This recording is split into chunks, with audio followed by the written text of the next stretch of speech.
As we as we continue with our program, I'd like to welcome Jeff Rankin, who's the director of Signorama in Allen Park. I see you, Jeff. We'd also like to acknowledge any elected officials in the audience today. Any elected officials, please rise and be recognized. Thank you.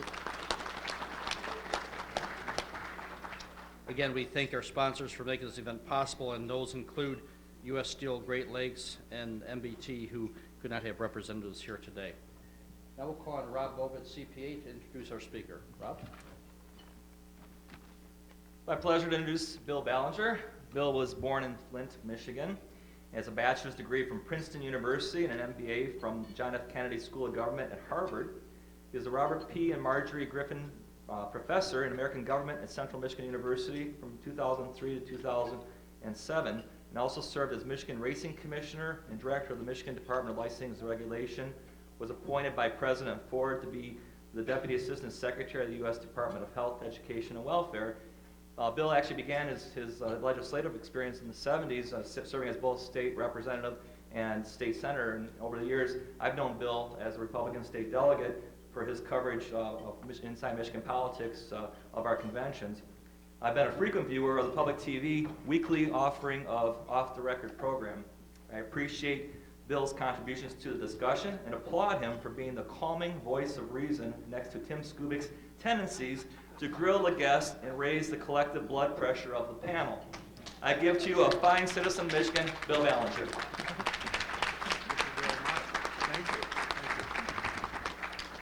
Thank you very much, Rob and MC Dave and President Sandy and Mary and Representative Petoniak. I think we've got here Representative Clemente, Dr. Ziley from the State Board, and ladies and gentlemen of the Southern Wayne County Chamber of Commerce. It's a great pleasure to be here. You know, I was born and brought up in Flint, and I live in Lansing. I was just telling Rob here, I'm probably the only person in history who lives in Lansing and has a country retreat in Flint. And when I come down river, I'm shocked and awed because, you know, you don't just have tree stumps and cattle down here like we have outstate. You have people, and you're heavily populated, and unfortunately for you, as a result, every 10 years after the census, you're all hacked to ribbons here, and your 21 communities are all subdivided, redivided, county commissioner districts, congressional, state house, state senate. I think where we are today in Southgate, all three of the people coming in new beginning in January for the U.S. House and State Senate and State House here in Southgate are all going to be new compared to the ones that are serving today. And it's not simply because of term limits. It's not simply because of reapportionment. It's a combination of everything.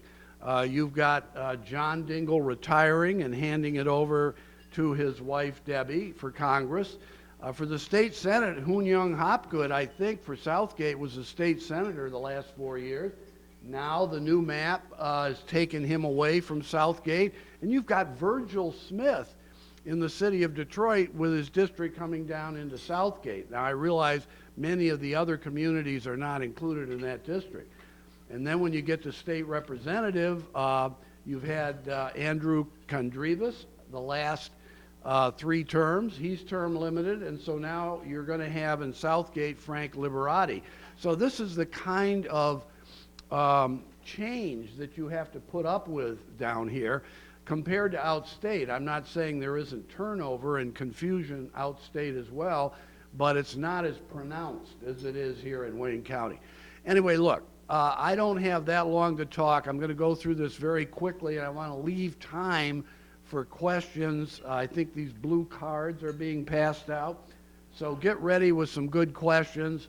But let's just look back at the election last week on Tuesday, November 4th. I think there are 2 major themes or lessons, I think, that really came out of that election overall, beyond the obvious re-election of the governor and the election to the vacant U.S. Senate seat that has been filled for 36 years by Carl Levin. Here are the two themes.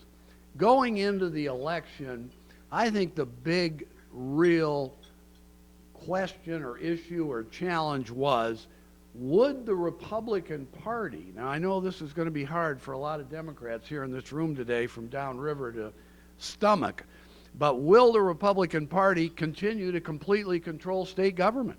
Because that's exactly what the situation has been like since 2010.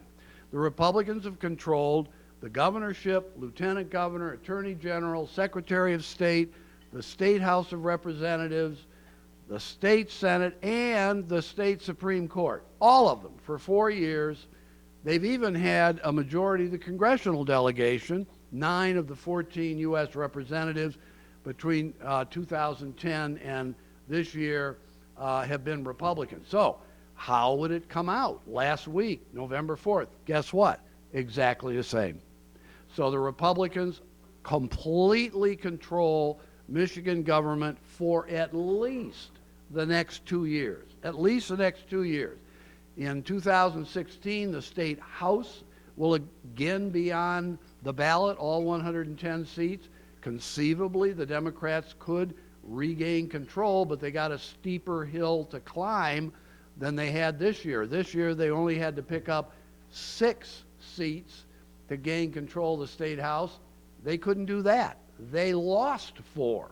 So now the Republicans have a majority in the state House that's exactly the same as it was after the 2010 election. 63 Republicans, 47 Democrats. So the Democrats are going to have to pick up a minimum of 8 seats to get control in 2016. That's going to be tough.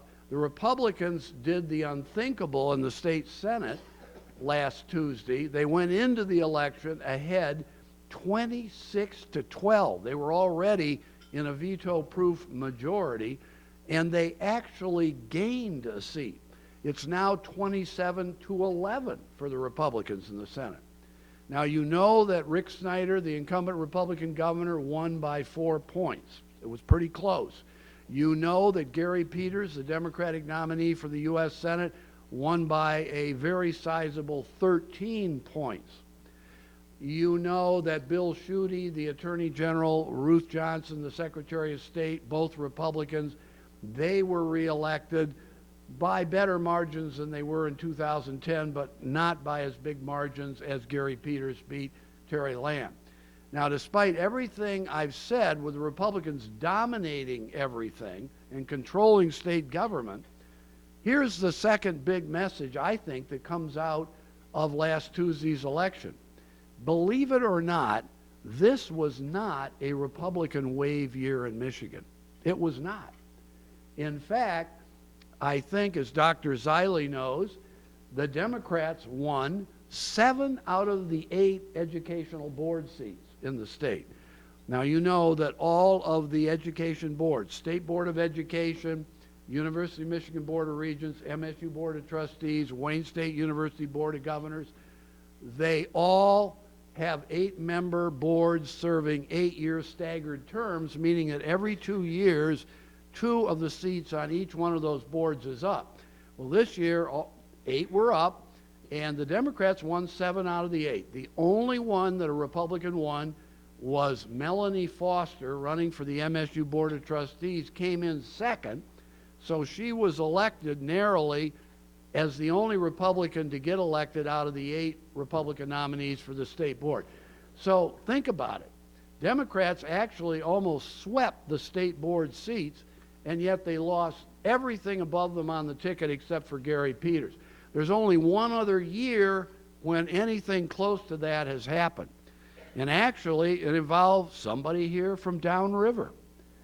Back in 1978, can you believe it? I know this is a young crowd, so you can only read about this in the history books. You're too young to remember, but I remember a woman named Barbara Dumichel. Anybody remember her? Grosse Ile. She actually was the only Republican to win a state board seat. She's snuck into second place for the State Board of Education. Otherwise, Democrats swept all 7 seats otherwise. Winning at the top of the ticket for the Republicans was Bill Milliken, who won a big victory, 57%, at the top of the ticket, just like Rick Snyder this year. But in between, Democrats won everything. Frank Kelly, I think you remember him. Carl Levin, that was the year he was elected to the U.S. Senate. Richard Austin, Secretary of State, they were elected. Democrats controlled the state House, the state Senate. They had a majority of the congressional delegation. And they controlled all these state board races except for Barbara Dumichel winning. That was the year that was most like this one. So this was a very strange year. Here's another thing that's interesting. I looked up the statistics for the County Board of Commissioners. You know the County Board of Commissioners here in Wayne County, I think it's what, 13-2, Democratic?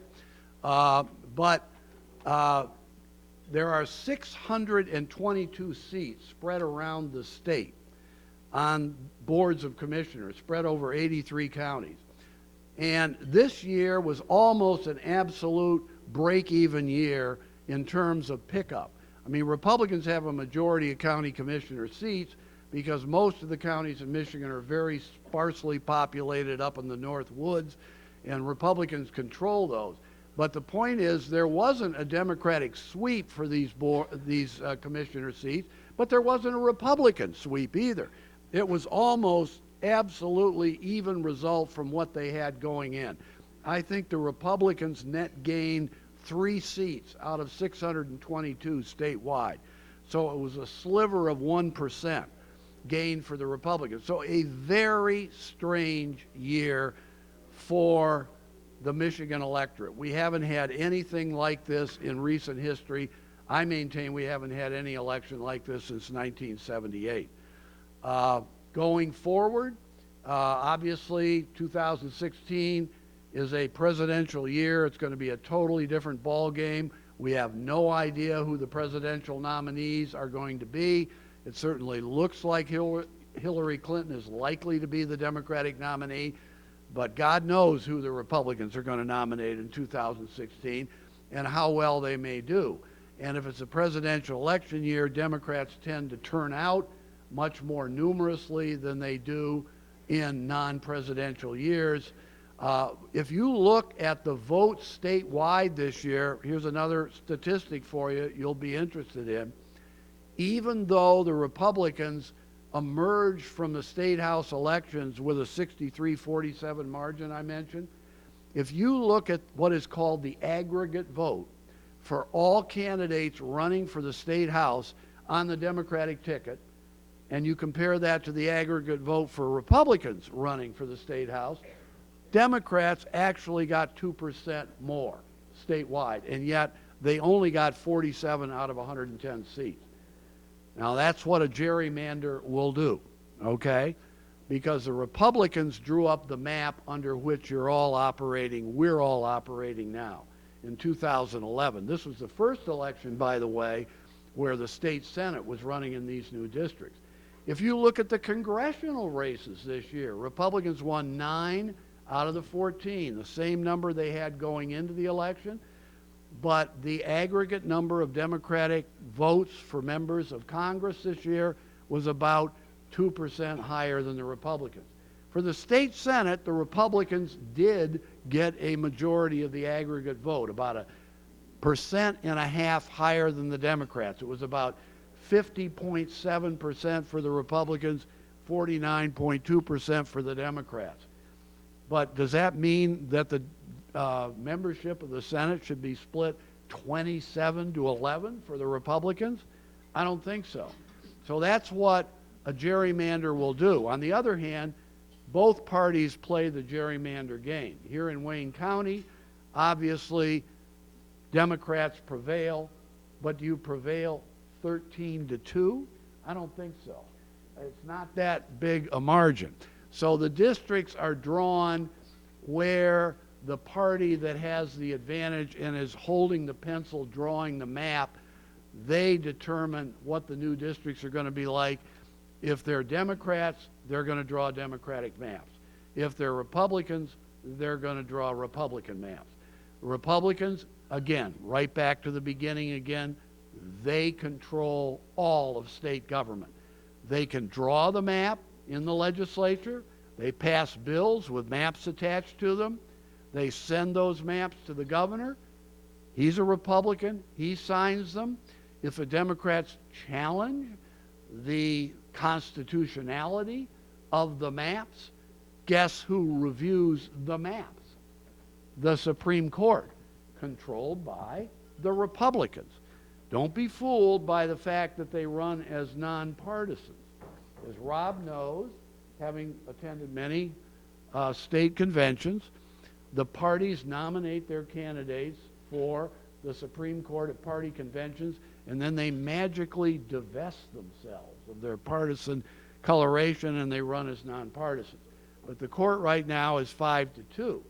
So the Republicans basically control the whole map drawing process. By the way, they controlled it back in 2002 as well. This is the second straight time. So 20 years of Republican maps. But I served back in the Paleolithic era of the legislature, and I can remember when they passed the famous Austin Kleiner maps and Hatcher Kleiner maps. They were Democratic maps in 1964 and 72. So Republicans operated under Democratic maps for 20 years. So both sides do it. So look, I'm going to stop right there. I could go on. We could talk about national politics too. I welcome questions on national politics as well, state politics. And I'm just going to turn it over to you, and you can let me stand up here and blather away as long as you want, and then you can give me the hook when the cards stop coming. Thank you.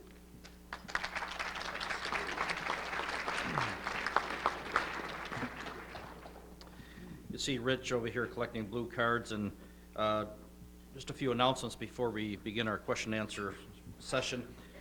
The Chamber 2015 China trip orientation will take place at the Comfort Suites on North Line and Southgate. It will take place this Thursday from 5:30 to 7:30 p.m. The event is free of charge, but please call Sandy at the Chamber and RSVP. That would be appreciated. The Chamber 101 New Member Orientation, designed for new members and businesses interested in joining the Chamber. It's a presentation of Chamber benefits. Will take place Monday, November 17th from 8 till 9:30 a.m. at the Wayne County Community College District downriver, the campus on North Line and Taylor. Please call the Chamber for more information. The After Business Hours Christmas theme hosted by Ray Hunter Florist and Garden. The food will be provided by the Hungarian Rhapsody in Southgate. That'll take place Thursday, November 20th from 5:30 to 7:30 p.m. Mini Expo exhibitor tables are available by calling the Chamber. The Salute to Government Official, presented by PNC Bank, will be hosted by Farbin Group and sponsored by Comcast and DTE Energy. It'll take place Thursday, December 4th from 5:30 to 8. The Sleigh of Cheer is donated by Jerry's Food Market. Please call the Chamber for more information about this event. And the January Legislative Forum, information to be announced. For sponsorship in opportunities, please call Mary Giroux at the Chamber.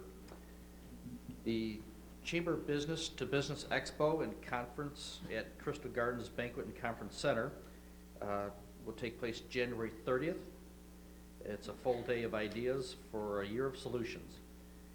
For more information will follow, and you'll be able to contact the Chamber regarding that event. And for more information about these and other events, we encourage you to call the Chamber at 284-6000, or simply by accessing our website. It's SWCRC.com. We have a few students here, and we'd like to recognize them. And as I call out your schools, if you'd please stand and be recognized. We have Cabrini first, sponsored by Downriver Republican Grassroots Organization. Cabrini. Gabriel Richard is sponsored by SAMCA.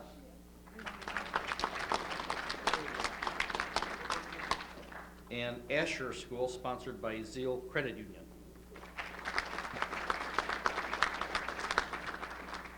We remind our students to please stay after and to have your picture taken with Mr. Ballenger. So please stay after the event closes.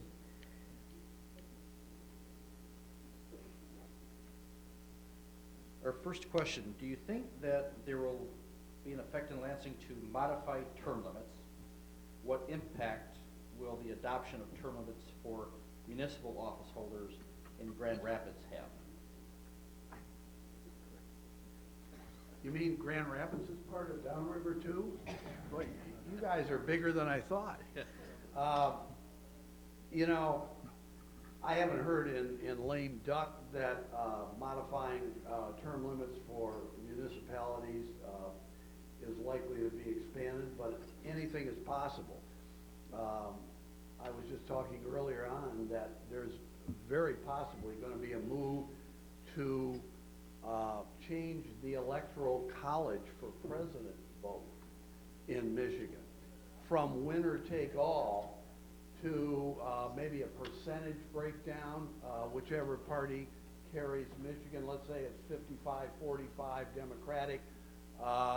You know, the break might be 9 Democrat electors, 7 Republicans, or 10 and 6, or something like that.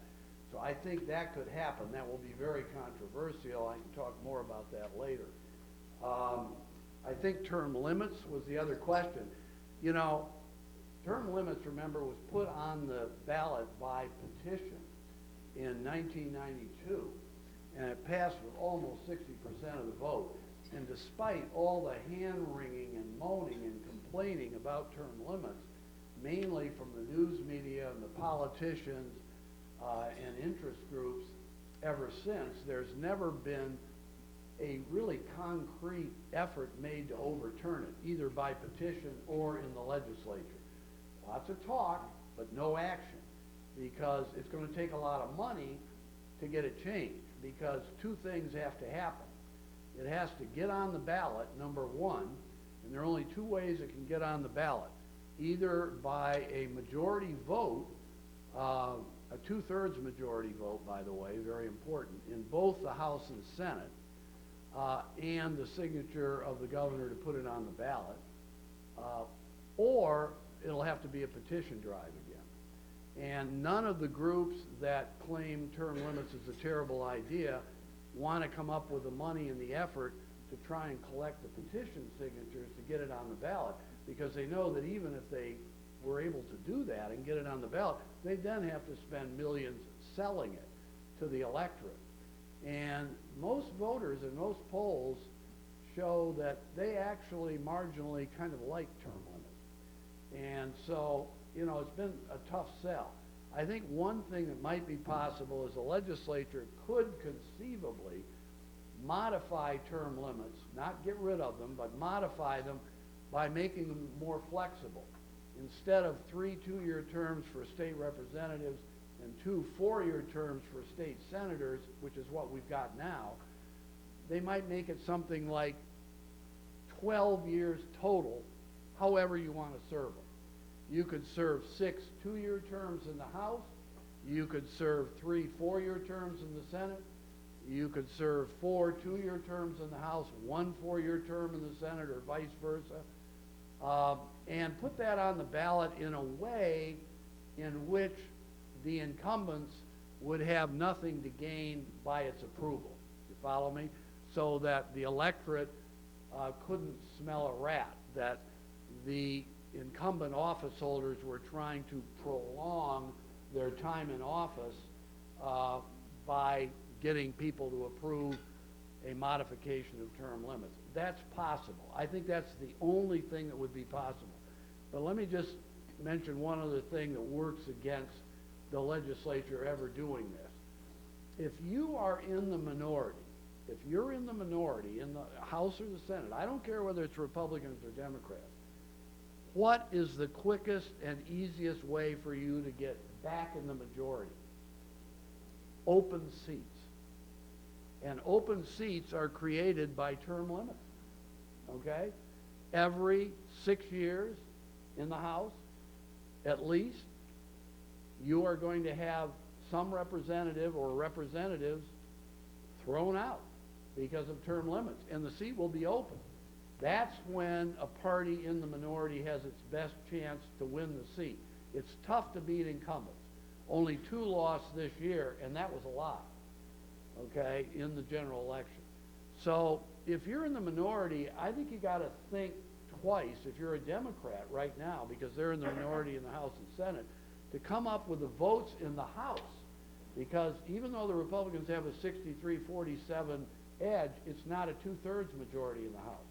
They would need Democratic votes in the House to put this on the ballot.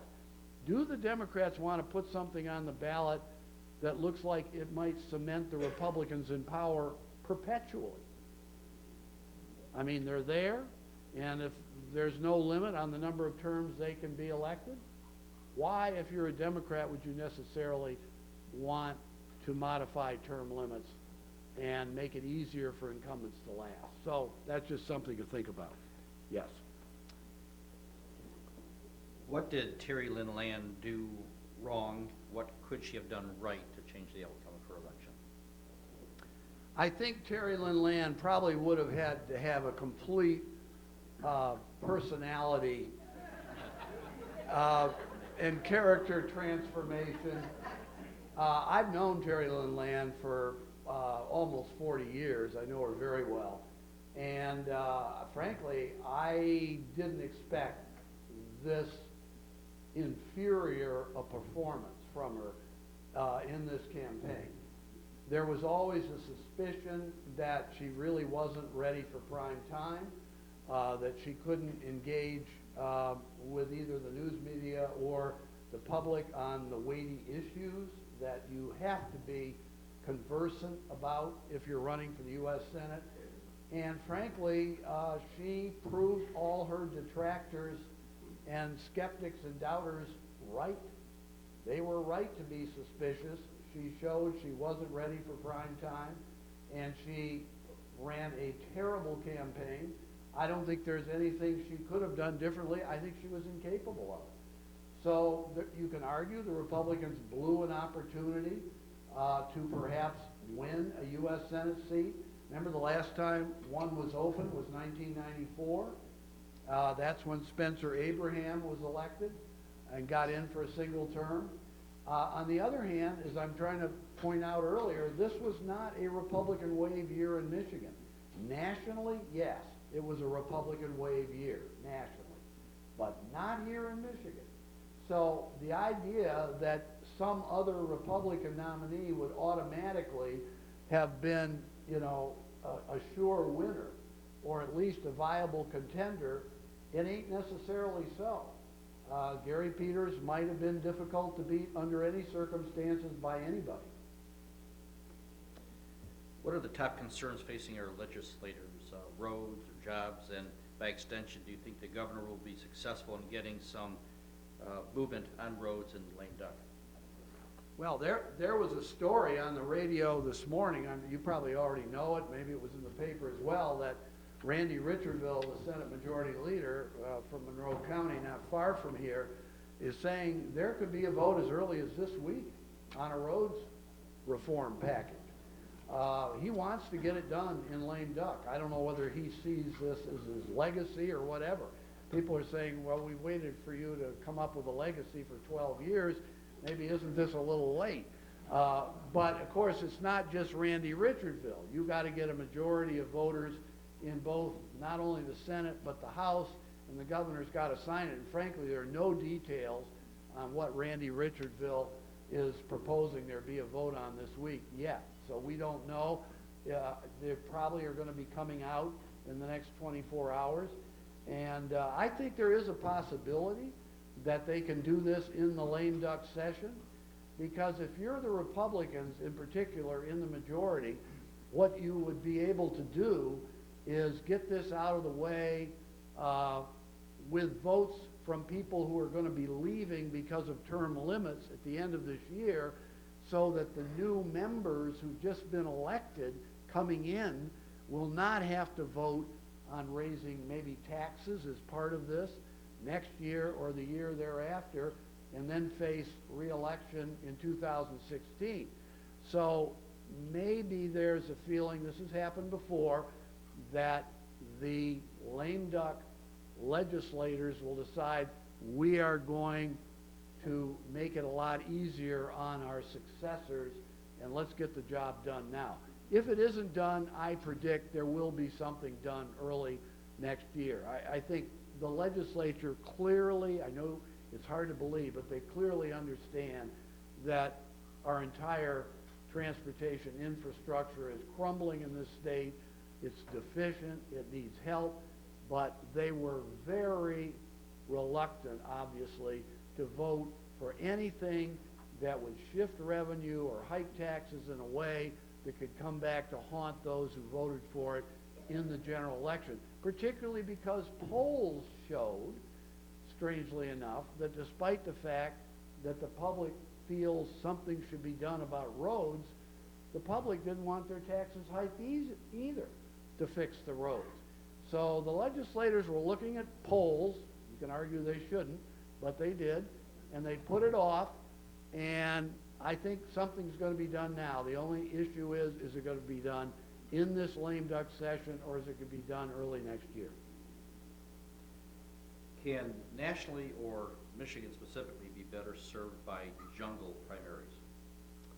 Yeah, this probably comes from Representative Clementi, who was talking to me beforehand. Do you all know what a jungle primary is? They've got one in California now, they just enacted.